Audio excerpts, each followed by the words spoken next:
Well, good morning, everybody. It's good to see you.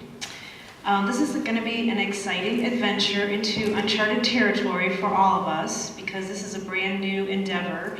So it's going to be new for you as the applicants for this new funding, and it's going to be new for the volunteers who are going to be reviewing your applications, and it's going to be new for Dave and for me, who are going to be the staff helping the volunteers do their work.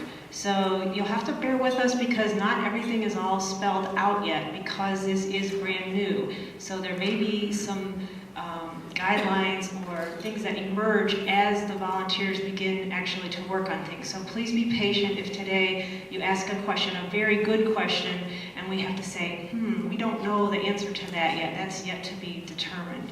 So it's fine to ask the questions, but just want you to realize that there's a lot that's not yet spelled out. Okay, does everybody have the handout? Anybody else need that?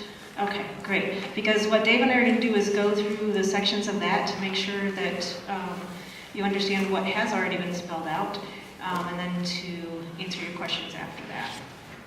So, in terms of who may apply for the Lifeline funding, it's nonprofit organizations, but also just want to encourage you all to think about partnering with each other or with entities that may not be nonprofit organizations, if that partnership means that you would be able to reach people more quickly, more effectively by partnering. So be creative, and you'll hear that a lot, be creative in thinking about that. But the applicant organization, the fiduciary, needs to be a nonprofit organization.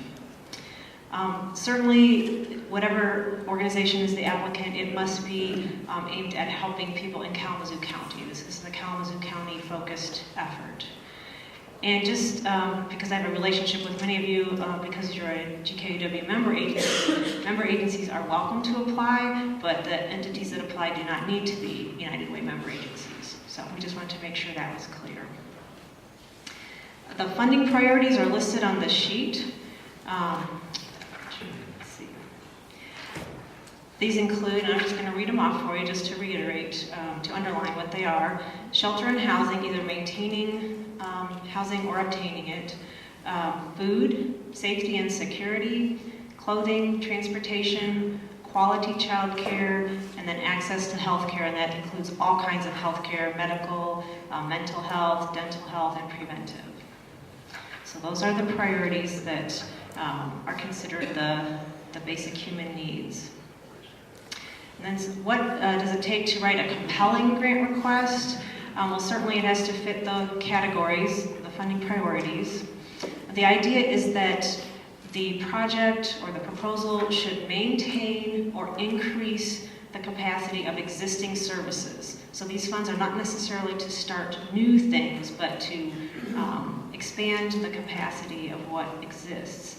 The other key thing to remember is this is supposed to be a temporary expansion of capacity, because what we're looking at is, we hope, a somewhat temporary phenomenon affecting our state and our county. And so you have to be careful when framing up your project. Make sure you can show that it's for responding to a temporary uptick in the need for whatever it is that you're proposing.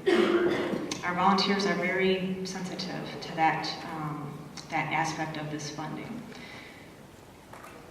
The resources should reach vulnerable individuals and families as quickly and as effectively as possible. The distribution committee will be looking for creative ways of doing, that you will be proposing creative ways of doing that. So they are very tuned into making sure, again, that this is not starting something that will then require that it be sustained long term. So try to keep that in mind, and I know that's very challenging. The distribution committee will also be looking at proposals that leverage other resources. That's always a plus. If somehow it can be a match to something, or it helps bring additional government money into our community from the state or the federal level, those can be exciting aspects of an application. Then, as with any program that receives receives funding from the Community Foundation or from the United Way, the programs that receive Lifeline funding will have to have a solid plan and a means to measure impact on the individuals served, and also a demonstrated record of service provision at a high-quality level. So those are key things, to make sure you have a plan, a means to measure impact, and a demonstrated record of high-quality service to the population in question, the population you're proposing to serve. An additional important factor to keep in mind is that the application will need to show that there are not already existing resources to do whatever it is that you're proposing to do. So if there are public resources that should be drawn down first, or if the organization already has the capacity to do something, then that's not going to work out. You're going to have to show that there's not the resources to do whatever you're proposing to do.